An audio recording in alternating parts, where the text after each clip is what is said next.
the Why Watch That interview. Hey there, listeners. We have a very special treat for you. We have someone special on the show. The critic and I got to see The Hollers, which is coming out in theaters August 26th. Very excited about that. Yeah. It's starring and directed by John Krasinski from The Office. And it also stars Margot Martindale, yes, Richard Jenkins, Anna Kendrick, Josh Groban, and our special guest, Sharlto Copley. Yay! Yeah.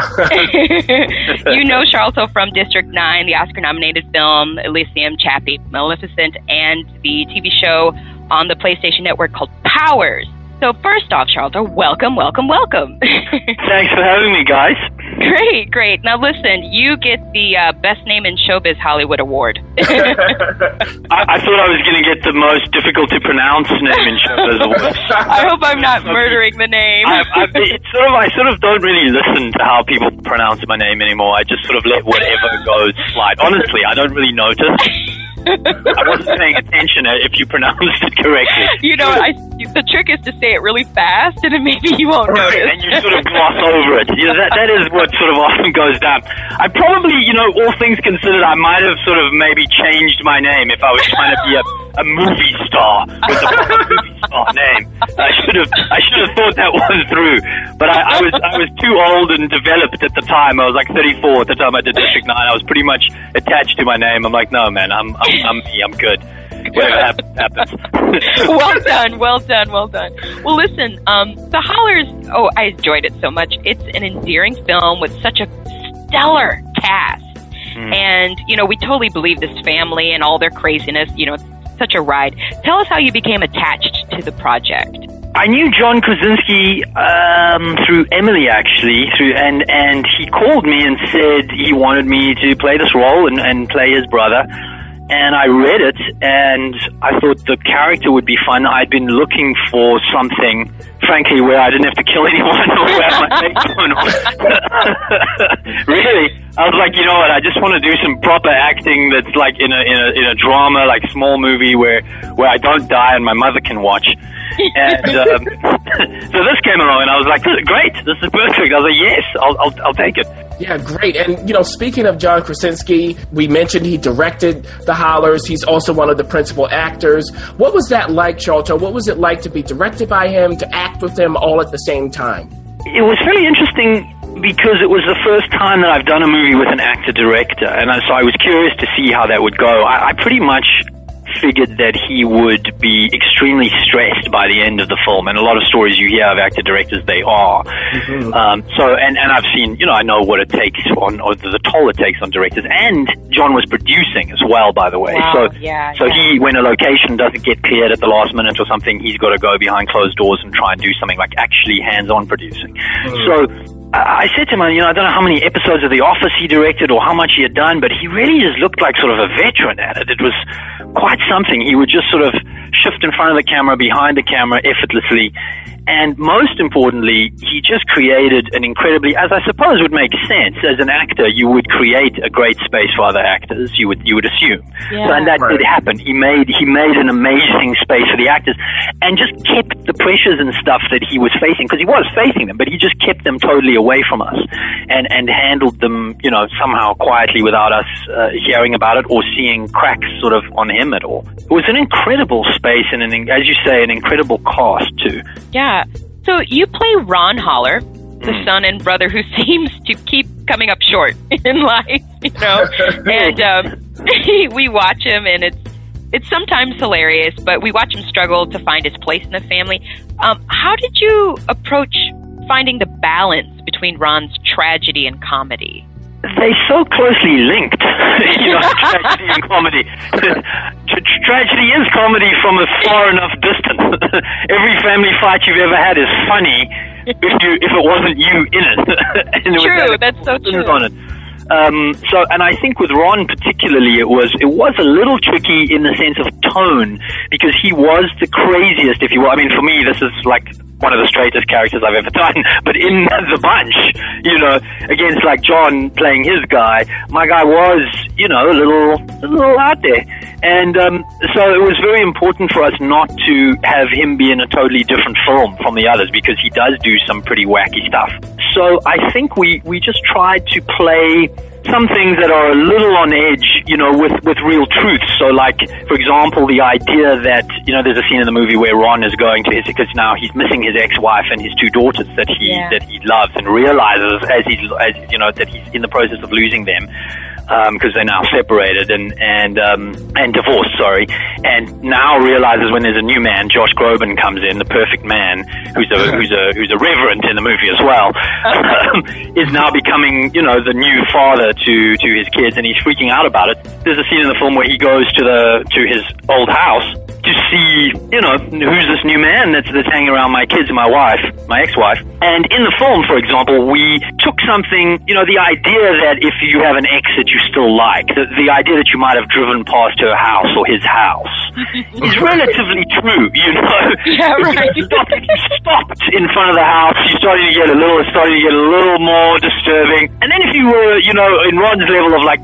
looking into the house with binoculars, you just pushed it into that comedic level, but it's still tragic, you know. Yes, it's tragic, it's painful, and so it's true.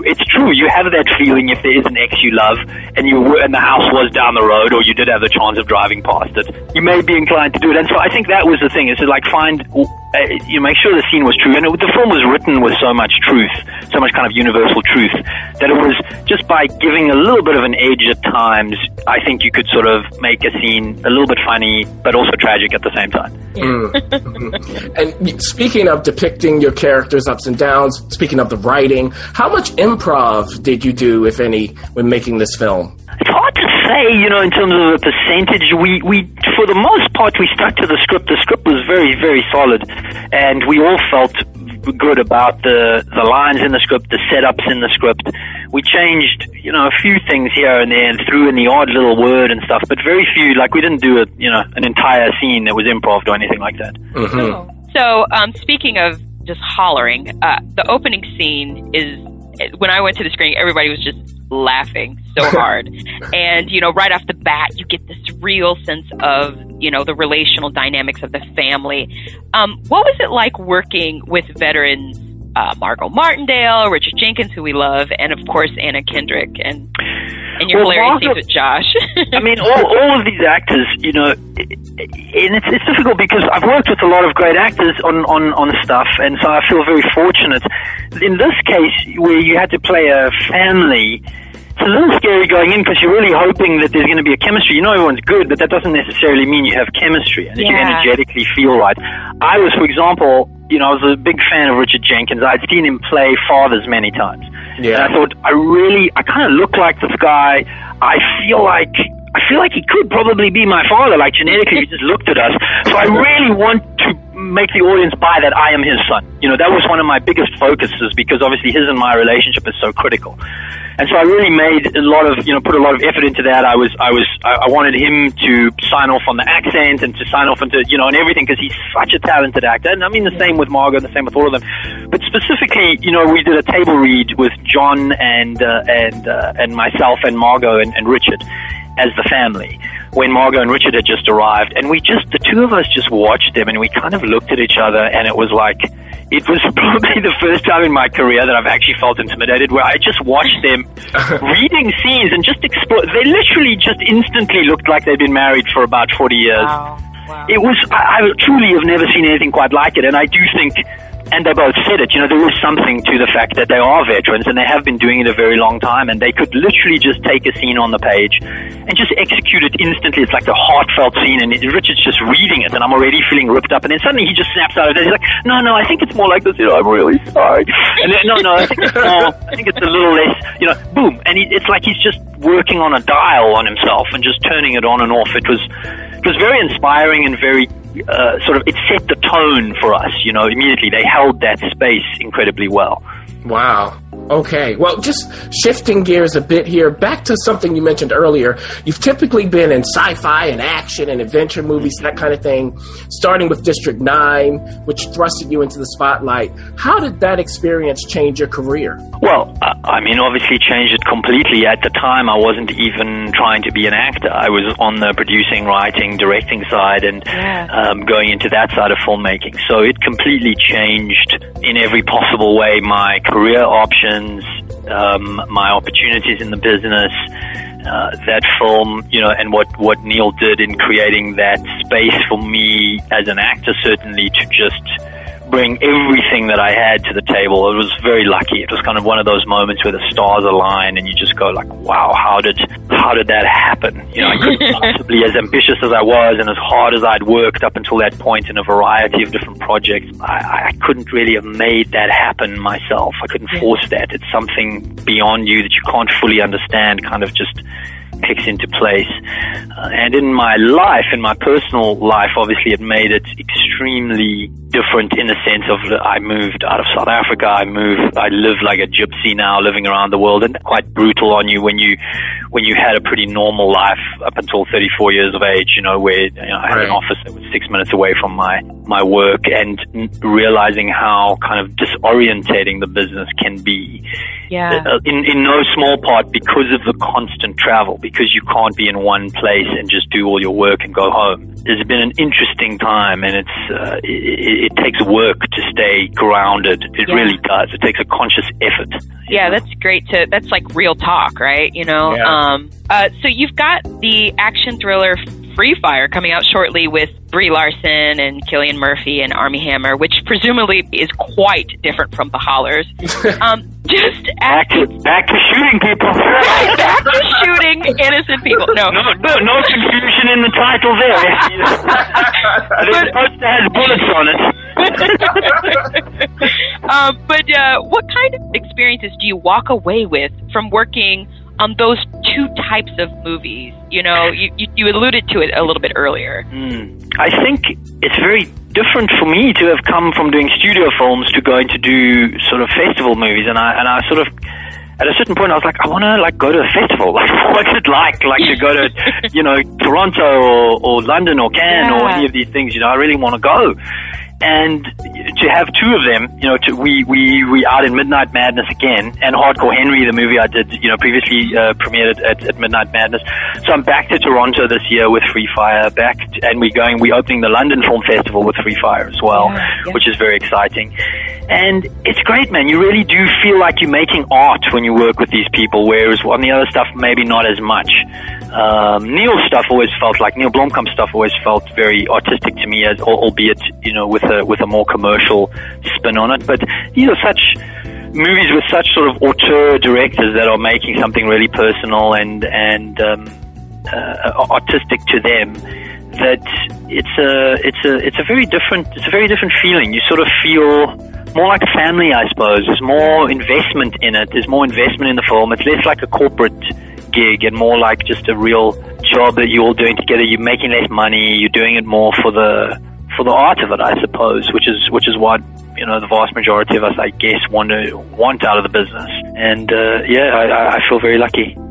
Great. Okay. Well, you know what, Sharlto, we're coming to the end here, but we here at YY said we always close our interviews asking what movies or TV shows our guests are currently watching. So, what are you watching right now? Right now, I am watching. I get forced to watch whatever my wife watches because she just has it on. I don't actually choose what I'm watching. So, I'm part watching the Vikings.